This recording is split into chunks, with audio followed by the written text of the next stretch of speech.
नमस्कार, एफटीवी हिंदी में आप सभी को सुस्वागतम। जी हाँ, असदुद्दीन ओवैसी को जानकारी नहीं है। मैंने उस वक्त भी पुलवामा का मामला पीएम के सामने उठाया था और कहा था कि हमारे लोगों की गलती से ये हुआ है। मैं चाहता था कि इस पर जांच हो और मुझे लगा था कि इस पर जांच करेंगे, इसलिए उस वक्त मेरे इस्तीफा देने का कोई कारण नहीं था। यह कहना है कि जम्मू कश्मीर के पूर्व राज्यपाल सत्यपाल मलिक का बीबीसी का साथ एक खास इंटरव्यू में उन्होंने कहा कि पुलवामा मामले में जिम्मेदारी गृह मंत्रालय का था। उन्होंने दावा किया कि उन्होंने उनके सामने सब बात रखी थी तो गृह मंत्री को कुछ करना चाहिए था। इस्तीफा तो उन्हें देना चाहिए था जो जिम्मेदार है। पिछले दिनों सत्यपाल मलिक ने जाने माने पत्रकार करण थापर के दिए एक इंटरव्यू में 2019 के पुलवामा हमले के लिए केंद्र सरकार को जिम्मेदारी बताते हुए कई सनसनीखेज दावे किए थे। उनके बयान पर कई तरह की प्रतिक्रिया आए, जिनमें कुछ सवाल उन पर भी उठाए गए। एआईएमआईएम के अध्यक्ष असदुद्दीन ओवैसी ने एक भाषण में सत्यपाल मलिक का बयान का जिक्र करते हुए कहा कि उन्हें उसी वक्त राज्यपाल का पद से लात मार देना चाहिए थी। राज्यपाल की सीट पर चिपक कर बैठे रहे और अब 4.5 साल बाद बोल रहे हैं। वही बात गृह मंत्री अमित शाह ने भी एक टीवी चैनल का इंटरव्यू में कही। उन्होंने कहा कि पत्रकारों का पूछना चाहिए कि ये सारी बातें हमसे अलग होने के बाद ही क्यों याद आता है। तो क्या सत्यपाल मलिक एक अवसरवादी है जो अपने रिश्ते खराब होने के बाद ये सब बातें कर रहा है? बीबीसी से बातचीत में सत्यपाल मलिक ने कहा, पुलवामा जिस दिन हुआ मैंने पहले दिन ये बात उठाई। मुझे कहा गया कि आप चुप हो जाइए।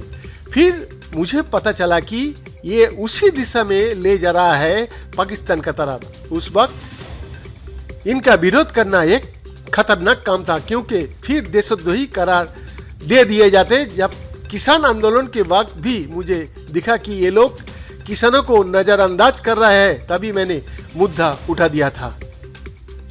सत्यपाल मलिक ने करण थापर के दिए इंटरव्यू में एक और दावा किया कि पीएम नरेंद्र मोदी की भ्रष्टाचार से कोई खास दिक्कत नहीं है, लेकिन मेघालय के गवर्नर रहते हुए उन्होंने राजस्थान में एक भाषण दिया था। इस भाषण में उन्होंने अपने कश्मीर के कार्यकाल की एक बात का जिक्र किया। उन्होंने बताया था कि कश्मीर में उनके पास 2 फाइल आई थी। एक प्रोजेक्ट से आईएसएस के एक बड़े व्यक्ति जुड़े थे और एक प्रोजेक्ट से उद्योगपति मुकेश अंबानी। इन विभागों के सचिवों ने उन्हें जानकारी दी कि इन प्रोजेक्ट्स में घपला है। इसके बाद सत्यपाल मलिक ने इन प्रोजेक्ट्स को कैंसिल कर दिया। लेकिन उन्होंने अपने भाषण में ये भी बताया था कि जब उन्होंने प्रधानमंत्री की इसकी खबर की तो प्रधानमंत्री ने कहा कि भ्रष्टाचार पर कोई समझौता करने का जरूरत नहीं है। तो क्या उनके फिलहाल के बयान और पुराना बयानों में विरोधाभास नहीं है?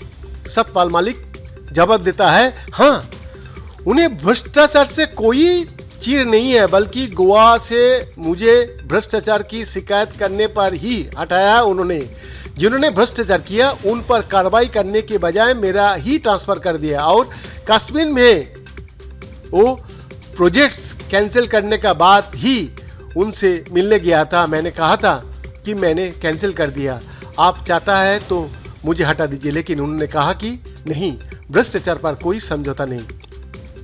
क्या भ्रष्टाचार के खिलाफ देश में कोई और चेहरा उन्हें नजर आता है?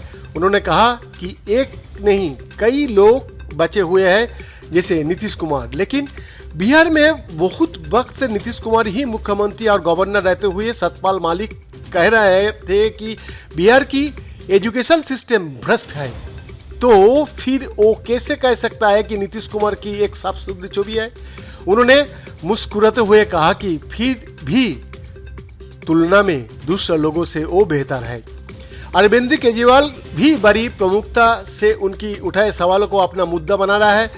इस पर उन्होंने कहा कि अरविंद केजरीवाल भी तुलनात्मक रूप से बेहतर है, लेकिन भ्रष्टाचार के आरोप तो उनकी सरकार पर भी लग रहा है। जवाब में वो कहता है, मुझे लगता है कि उन्हें इलेक्शन से पहले गिरफ्तार करेगा 100%। तो क्या अरविंद केजरीवाल नरेंद्र मोदी का सामने एक चेहरा हो सकता है? सतपाल मलिक कहता है, मोदी जी के सामने का चेहरा किसी को नहीं कह रहा हूं। मोदी जी के खिलाफ जनता चेहरा बने, जनता वर्सेस मोदी जी चुनाव होना चाहिए। वैद्य राजस का report, FTV Hindi, Delhi, India.